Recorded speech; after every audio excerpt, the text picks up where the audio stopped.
ကျွန်တော်ပြောပြပေးမယ့်ဟာကတော့အန်စာဖို့ပါပဲခုနကကျွန်တော်ရှင်းပြပေးတဲ့ဟာကပထမဗီဒီယိုမှာကျွန်တော်ရှင်းပြပေးတဲ့ဟာက free tool လေးနဲ့အလုံးလုံးပုံလေးကိုကျွန်တော်ရှင်းပြပေးတာဖြစ်ပါတယ်အခုဟာကတော့အခုဈေးကွက်ထဲမှာဖြစ်စားနေတဲ့ GLC tool လေးနဲ့ကျွန်တော်လုပ်ပြပေးမှာဖြစ်ပါတယ် GLC tool လေးကတော့ဝယ်ယူရမှာဖြစ်ပါတယ် free tool တော့မဟုတ်ပါဘူးတတ်မှတ်ချက်နဲ့ဒီတော့ရှိပါတယ်เนาะဝယ်ယူရမှာပါဒီလိုလေးဘလို့အသုံးပြုလဲဆိုတာကိုဘလို့လွယ်ကူလဲဘယ်ဟာပိုလွယ်လဲဆိုတာလေးကိုကျွန်တော်နှိုင်းယှဉ်ပြပေးသွားမှာဖြစ်ပါတယ်ခုနကအတိုင်းပဲပထမဗီဒီယိုမှာအတိုင်းပဲကျွန်တော်တို့မာသာဘုတ်ကိုဆက်ပြားကိုကွန်ပျူတာနဲ့ချိတ်ဆက်ဖို့အတွက် CA341 နဲ့ဆက်ပြားနဲ့ပထမဗီဒီယိုမှာချိတ်ဆက်ပြထားတဲ့ကြောင့်ကျွန်တော်မချိတ်ဆက်ပြတော့ပါဘူးဒီတိုင်းပဲကျွန်တော်တို့ချိတ်ဆက်လိုက်ပါပြီချိတ်ဆက်ပြီးဒီ logo မှာရက်နေတဲ့ပုံလေးကိုကျွန်တော်စပြီးတော့ recovery ခေါ်ပြီးတော့ GLC tool နဲ့လုပ်ပြပါမယ်ကျွန်တော်မီးပလက်ပေါက်လေးကိုဖြုတ်လိုက်ပါပြီကျွန်တော်ကွန်ပျူတာမှာ GLC ဆိုတဲ့ tool လေးရှိပါတယ်အဲ GLC tool ဆိုတဲ့ tool လေးကိုကလစ်နှစ်ချက်နှိပ်ပြီးဖွင့်လိုက်ပါပြီ GLC tool လေးပွင့်လာပါပြီ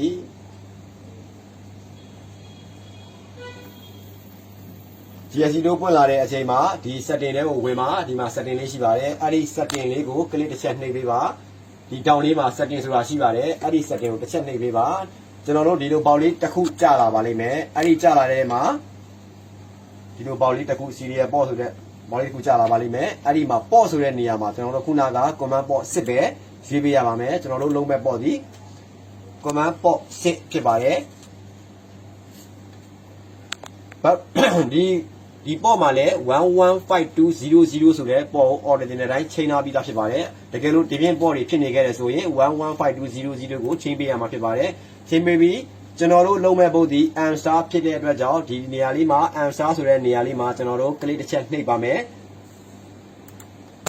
ဒီလိုစာတန်းလေးပေါ်လာခဲ့မယ်ဆိုလို့ရှိရင်တော့ no ကိုနှိပ်ပေးပါဒီဟာစေ့လို့မလားမလုပ်ဘူးလားမေးတာပါအဲ့တော့ကျွန်တော်တို့ကမလုပ်ပါဘူးအဲ့တော့ no ကိုတစ်ချက်နှိပ်ပေးပါနှိပ်ပါပြီကျွန်တော် no ကိုနှိပ်လိုက်ပါပြီနှိပ်ပြီးသွားရင်ခုနကကျွန်တော်တို့ပထမတင်တဲ့ဗီဒီယိုမှာ enter key ကိုနှိပ်ပြီးတော့ကျွန်တော်တို့ကိုဆိုလေးကိုဝင်လာတွေ့ရပါတယ်ဒီ GLC tool မှာတော့ဒီလိုဝင်ကြမလို့ပါဘူးဒီဘက်ညာဘက်ထိပ်လေးမှာကိုဆိုဆိုတာကိုတွေ့ပါတယ်ကိုဆိုဆိုတာလေးကိုတစ်ချက်နှိပ်ပေးပါဒီမှာကိုဆိုဆိုတာလေးတွေ့ပါတယ်ဒီမှာ command port 10ပါဒီမှာကိုဆိုပါအဲ့ဒီကိုဆိုဆိုတဲ့ဟာလေးကိုကလစ်တစ်ချက်နှိပ်ပေးပါကျွန်တော်နှိပ်လိုက်ပါတော့မယ်ကိုဆိုကိုတစ်ချက်နှိပ်လိုက်ပါဒီမှာဒီလိုပေါင်းလေးကြာလာပါလိမ့်မယ်အဲ့ဒီမှာ yes လို့ပါပါတယ် yes or no မှာ yes လို့နှိပ်ပေးပါဒီကပြန်ပြောပါမယ်ဒီလိုပေါင်းကြာလာရင်ကျွန်တော်ကိုဆိုကိုနှိပ်ပြီးသွားတာနဲ့ပေါင်းလေးတစ်ခုကြာလာပါလိမ့်မယ်အဲ့ဒီ bounce မှာ yes လို့ပေးပေးပါ yes လို့ပေးပြီးတာနဲ့ကျွန်တော်တို့မီးပလက်ပေါက်လေးကိုထိုးဖို့အတွက်ကိုကျွန်တော်တို့ပြင်ဆင်ထားပါတယ်မီးကိုကျွန်တော်တို့ထိုးပါမယ်မီးပလက်ပေါက်ကိုထိုးပါမယ်เนาะကျွန်တော်တို့ဘာမှမနှိပ်ပါဘူးကွန်ပျူတာကို yes လုပ်ထားပါတယ်ကျွန်တော်ကိုဆိုကိုနှိပ်ပြီးတော့ yes လုပ်ထားပြီးပါပြီမီးပလက်ပေါက်ထိုးပါပြီထိုးတဲ့အချိန်မှာဒီလိုမျိုး answer လို့တက်လာလို့ရှိရင် answer တက်လာပါပြီဒီလိုအဆုံးထိပြည့်သွားတာကိုစောင့်နေရပါတယ်မစောင့်နိုင်ရင်ဒီချက်ချေကလေးကိုတစ်ချက်နှိပ်ပေးလိုက်ပါရပ်သွားပါလိမ့်မယ်ဒါဆိုရင်ခုနက enter ပထမဗီဒီယိုတော့ enter key နဲ့ရိုက်ပြီးတော့ enter key နှိပ်ပြီးတော့မီးထိုးတဲ့အနေအထားနဲ့ကိုဆိုဆိုတဲ့ဟာလေးကိုတစ်ချက်နှိပ်ပြီးတော့ yes လုပ်ပြီးမီးထိုးတဲ့နေရာနဲ့အတူတူပါပဲဒီဟာလေးကပို့ပြီးတော့လွယ်ကူသွားအောင်လို့ enter key နှိပ်ရမလားဒီလိုကြီးမျိုးကိုနှိပ်ရမလဲမသိတဲ့ဆရာများအတွက်ဒီကွန်ဆိုဆိုတဲ့စလုံးလေးတစ်လုံးကိုနှိပ်ပြီးတော့ yes လို့နှိပ်လိုက်တာနဲ့ဘာကီးမှနှိပ်เสียမလို့ပဲနဲ့ကွန်ဆိုမှုတဲ့ကိုဝင်သွားမှာဖြစ်ပါတယ်ကျွန်တော်ပြန်ပြောပေးပါမယ်ပထမဗီဒီယိုတုန်းကကျွန်တော်တို့ဒီ enter key ကိုနှိပ်ပြီးတော့မီးထိုးပါတယ်မီးထိုးမှသာလေရင်ဒီပုတ်ဒီ answer ပုတ်ဒီ answer ဆိုတဲ့ကွန်ဆိုတဲ့ကိုဝင်ပါတယ်အခုဒီ GLC tool မှာ enter key လည်းနှိပ်เสียမလို့ပါဘူးဘာကီးမှနှိပ်เสียမလို့ပါဘူးအဲ့လိုမျိုးမလို့အောင်လဲပြည့်စုံအောင်ကွန်ဆိုဆိုတဲ့နေရာလေးကိုထည့်ပေးထားပါတယ်ဒီနေရာလေးကိုကလစ်တစ်ချက်နှိပ်ပြီးတော့ bounce တစ်ခုကြာလာတဲ့အချိန်မှာ yes လို့နှိပ်ပေးပါ yes လို့နှိပ်ပြီးရင်မီးထိုးလိုက်ပါဒီလိုမျိုး am star ဆိုပြီးကြာလာပါလိမ့်မယ်အဲ့လိုကြာလာလို့ရှိရင်ကျွန်တော်တို့ခုနက HELP hell လို့ရိုက်ပါတယ်ဒီဘက်ဘေးမှာစာတွေမြင်တွေ့နေရတာကိုတွေ့ရပါလိမ့်မယ်အဲ့ဒီစာတွေက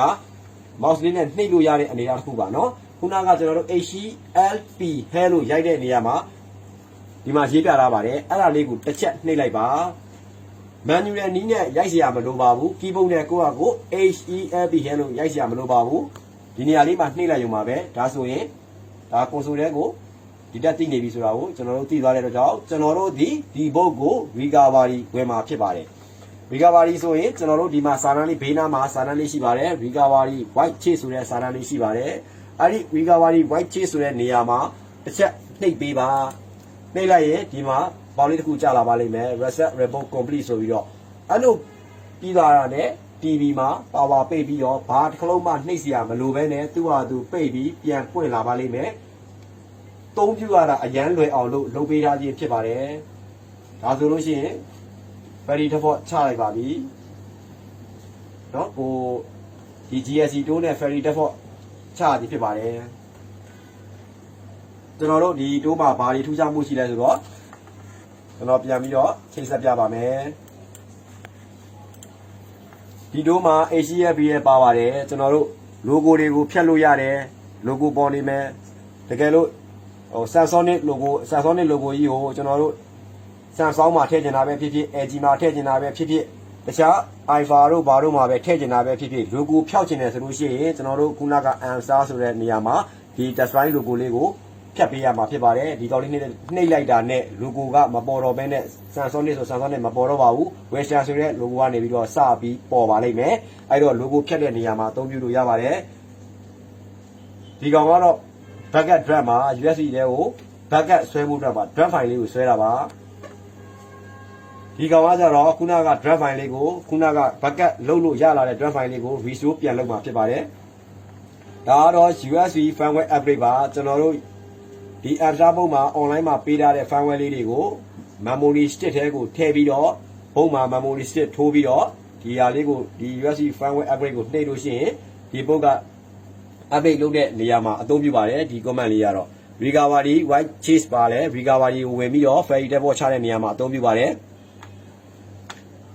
ဒီ answer ပုံမှာ bucket ဆွဲနေတယ်ဆိုလို့ရှိရင်တော့ကျွန်တော်တို့ဘာ comment မှသိစရာမလိုဘဲနဲ့ run boot1 boot2 EMC ဆိုတဲ့ဟာလေးကိုနှိပ်မယ်ဆိုလို့ရှိရင် boot1 ရဲ့ boot2 ရဲ့ EMC ရဲ့3ဖိုင်ကျွန်တော်တို့ RT8908 နဲ့ဖြုတ်ကူးသလိုပဲ boot1 boot2 EMC ဆိုတဲ့3ဖိုင်ထွက်ပါမယ်နော်အောက်ကဟာလေးကတော့ boot1 boot2 only ဆိုတာကတော့ boot1 ရဲ့ boot2 ရဲ့ကိုပဲ bucket ဆွဲပေးမှာဖြစ်ပါတယ် EMC ဖိုင်မပါပါဘူး user area မပါပါဘူးဒီအပေါ်က drag boot1 boot2 EMC ဆိုတာကတော့အဲ့ဒါလေးကိုတစ်ချက်နှိပ်လိုက်တာနဲ့ boot1 boot2 EMC ဆိုပြီး3ဖိုင်လုံးဆွဲသွားမှာဖြစ်ပါတယ်ကျွန်တော် bucket လေးဆွဲပြပါမယ်ဒီ GSC တိုးလေးနဲ့ bucket ဘယ်လိုဆွဲမလဲဆိုတာကိုကျွန်တော်ရှင်းပြပေးသွားမှာဖြစ်ပါတယ်ကျွန်တော် mi plug box လေးကိုဖြုတ်လိုက်ပါပြီ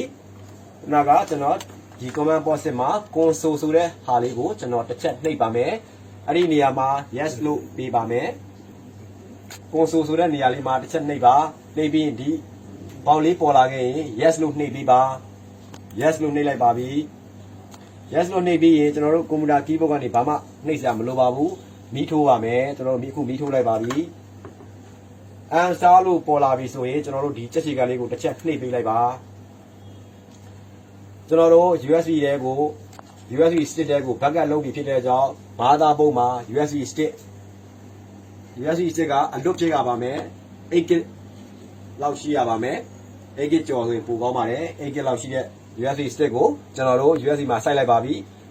FAT32 နဲ့ format ရိုက်ပေးရပါမယ်ဒီထဲမှာ data တွေဘာမှရှိလို့မရပါဘူး setting အလွတ်ပါအသစ်ကိုထည့်ပြီးတော့ကျွန်တော်တို့ backup ဆွဲပြပါမယ်ကျွန်တော်တို့အခု USB stick ကိုထိုးလိုက်ပါပြီထိုးပြီးရင်ကျွန်တော်တို့ HCLB head ကိုကျွန်တော်တစ်ချက်နှိပ်လိုက်ပါပြီဒီလိုစာရီတက်လာပါလိမ့်မယ်တက်လာရင်ဒါ console ကိုဝင်ဖို့အဆင်ပြေပါတယ်ကျွန်တော်တို့အခုဒီ drag boot1 boot2 EMC ဆိုတာလေးကိုကျွန်တော်တစ်ချက်နှိပ်လိုက်ပါမယ်ဒီမှာ drag boot1 boot2 EMC ဆိုတာနှိပ်လိုက်ပါပြီဒါဆိုရင်ကျွန်တော်တို့ဒီလိုအနေထားမှုရောက်သွားပြီဆိုရင်ကျွန်တော်တို့ backup စဆွဲနေပါပြီကျွန်တော်တို့အချိန်ကမိနစ်20တော့၎င်း15မိနစ်တော့၎င်းကြာအချိန်ကြာမှာဖြစ်ပါတယ်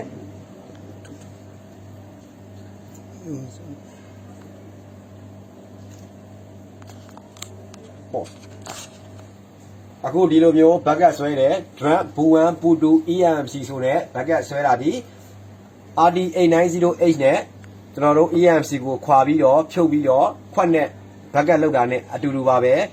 ဒီ RT8908 နဲ့ EMC ခွက်ကိုဖြုတ်ပြီးတော့ကူးမယ်ဆိုလို့ရှိရင်လည်း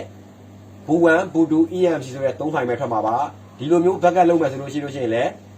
boot1 boot2 EMC ဆိုတဲ့3ဖိုင်ပဲထွက်မှာပါတကယ်လို့ကျွန်တော်ကတော့ RT8908 မရှိဘူးသူကတော့ရှိတယ်ဆိုရင် ကိုမှဘက်ကလိုရတဲ့ဟာလေးကိုသူ့ကိုပေးလိုက်ရင်လည်း RD8908 နဲ့ဖြုတ်ကူးလို့ရပါတယ်အဲ့ဒီ file ကိုပဲ RD8908 နဲ့ဖြုတ်ကူးရင်လည်းအဆင်ပြေပါတယ်ဒါက GSC တိုးမှာဘလို့ဘက်ကလုပ်တယ်ဘလို့ recovery ကိုခေါ်တယ်ဆိုတာလေးကဘေးမှာစာရီအများကြီးပြလာပါတယ်ပိုမိုလွယ်ကူအောင်ဆရာတို့ပိုမိုလွယ်ကူအောင်ဘာ comment မှသိစရာမလိုပဲနဲ့